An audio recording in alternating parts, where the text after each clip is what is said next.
बिस्मिल्लाहिर्रहमानिर्रहीम। अस्सलाम वालेकुम स्टूडेंट्स। जी स्टूडेंट्स, बात करेंगे lesson number 43 MGT 613 project management. वैसे तो प्रोजेक्ट मैनेजमेंट का पूरा सब्जेक्ट है जो है MGMT 627, लेकिन यहाँ पे हमारे पास 2-3 चैप्टर्स हैं तो हम उनको डिस्कस करते हैं। प्रोजेक्ट क्या होता है? Project is a unique one time temporary operation design to accomplish a specific set of objectives in a limited time frame. जी, प्रोजेक्ट की डेफिनेशन है। प्रोजेक्ट मैनेजमेंट क्या होता है?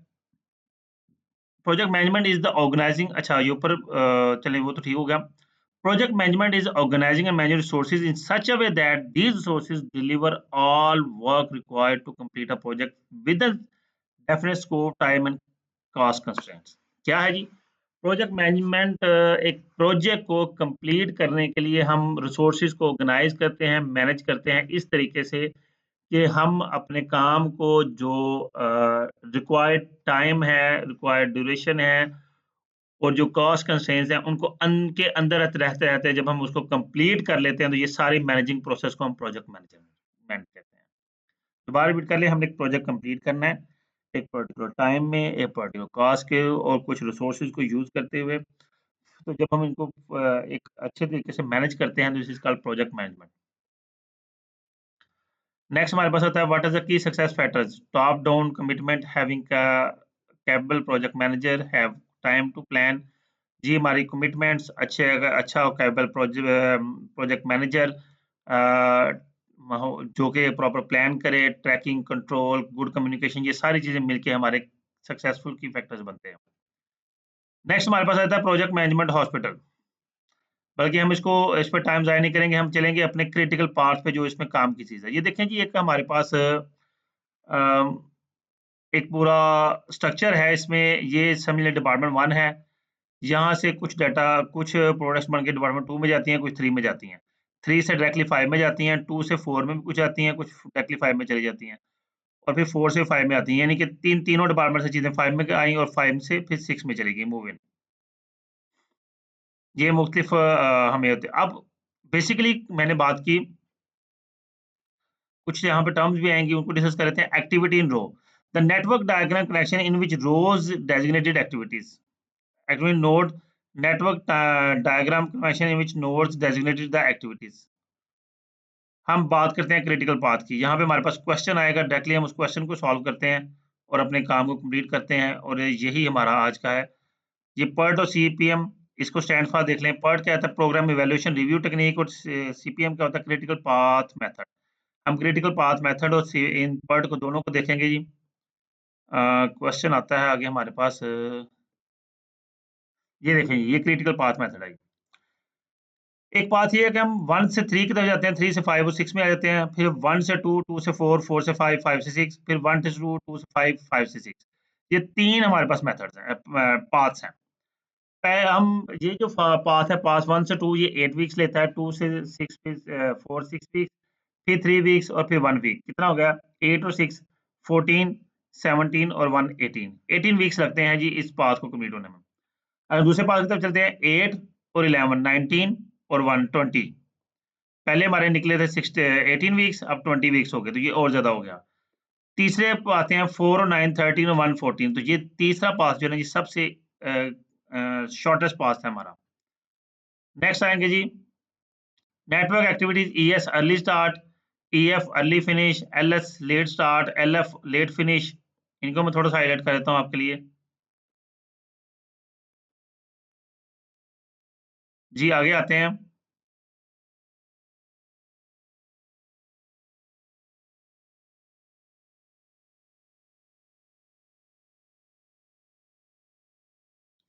जी, हमारे पास एक ग्राफ है जिसमें एक्टिविटी और प्रोसीड्स लिखा हुआ है। हमारे पास U, V, W, X, Y, Z है। ये कुछ एक्टिविटी स्टार्ट, हम प्रोसीड करते हैं U और V को, फिर W है, फिर WX है, फिर Z है, Y है, Z है, एंड आ गया। ऑप्टिमिस्टिक टाइम है, फिर मोस्ट लाइकली है और पेसिमिस्टिक टाइम है। वो कहते हैं जी, first of all we constraint network diagram. हमने नेटवर्क डायग्राम बनाई, तो ये हमारे पास नेटवर्क डायग्राम बन गई। और फिर हम उसका ऑप्टिमिस्टिक टाइम जो है वो फॉरवर्ड, बैकवर्ड और स्लैक टाइम निकालते हैं। क्रिटिकल पाथ क्या होता है जी? Critical path is the longest path taken to project complete the project. अब देखिए, वो जो पीछे हमने डिस्कस किया था उसमें एक 18 वीक था, एक 20 वीक था, एक 16 वीक था।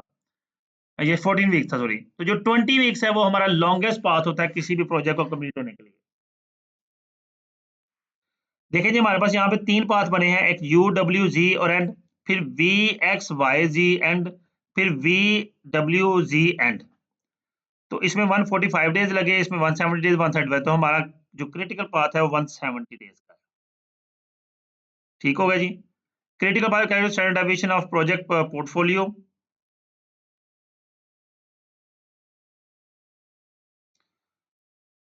फोर का स्केयर, फोर का स्केयर, टू का स्केयर, 8 का स्केयर, हमारे पास 100 आ गया।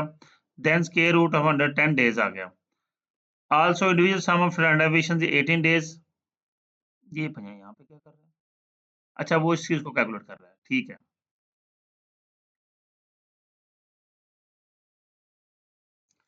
और फिर नॉर्मल डिस्ट्रीब्यूशन का फार्मूला अप्लाई कर रहा है, Z equal to X minus mu over standard deviation.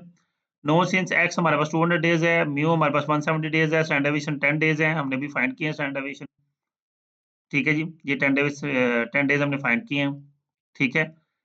200 days maximum days जो रिक्वायर्ड थे वो थे, 170 हमारे पास मीन निकला जो कि क्रिटिकल पाथ निकाला था। तो हम इसको जब पुट करते हैं तो हमारे पास 3.0 आ गया जी हमारे पास। तो at actual normal distribution table, Z का टेबल हमने पीछे के लेक्चर में गुजर के आए थे, जिसको मैंने डिस्कस नहीं किया था, जरूरत नहीं थी वहाँ पे। तो आप जी का टेबल डायरेक्टली गूगल से भी निकालते हैं, यहाँ भी लिखते हैं जी टेबल। ये देखिए, ये आपका जी टेबल आ गया। ठीक है जी। जी टेबल पर 3 पर 0.4987 हमारी वैल्यू होती है। Adding 0.5 from the left hand side and the standard deviation normal. तो हमारे पास आ गया, हमने चूंकि इसको इस साइड पे देखना है, ये सारा पोर्शन हमने डिस्कस करना है। ठीक है, तो इसमें ये सारा पोर्शन तो 0.5 आ गया, क्योंकि हम जी में हम डाटा को हाफ कंसिडर करते हैं। ठीक है, तो हमारे पास 0.9987 जो है वो रिजल्ट फैक्टर जी की आंसर आ गया। What is estimated expected time for project completion? तो वो 170 डेज है, ये हमने पीछे डिस्कस किया है। एस्टिमेटेड टाइम है हमारा 170 डेज। फिर है जी, what is estimated slack time for activity? Slack time जो हमारा वो 25 डेज था। मैं स्लैक टाइम दिखा देता हूँ आपको, ये है जी 5 4 9 3 12 4 16 2 18 8 26, ये 26 दिन बनते हैं।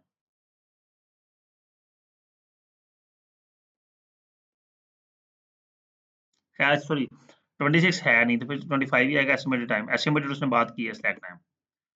ओके जी। What is the probability that the critical path of the project will be completed in 200 days? तो हमने भी इसको आंसर फाइंड किया था, क्या आया था? 9987। तो इसका आंसर ये है जी, 9987। Given the portion of network show below above, what is the earliest finish time for activity 10 to 11 if the earliest start time is 8 to 12, 10 days is 12, and the earliest start time is 9 to 10 is 13? अब इसमें 22, 23, 24, 25, 26 है। What is the estimated time for activity Y? 30 days. ये हम इसको जैसे ही याद करने हैं, ये जीबो गरीब उसने बातें की हुई हैं। खैर जी, आगे प्रोसीड करते हैं।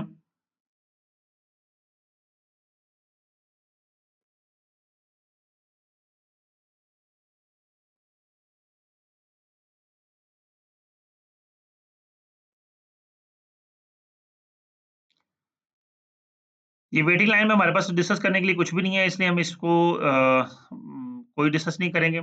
ठीक है, 43 और 44 हमने डिस्कस कर लिया। जी स्टूडेंट्स, उम्मीद करता हूँ ये लेक्चर भी आपके लिए अंडरस्टैंडिंग होगा। वीडियो को लाइक कीजिएगा, कमेंट कीजिएगा, अपना ख्याल रखिएगा। अल्लाह हाफिज़।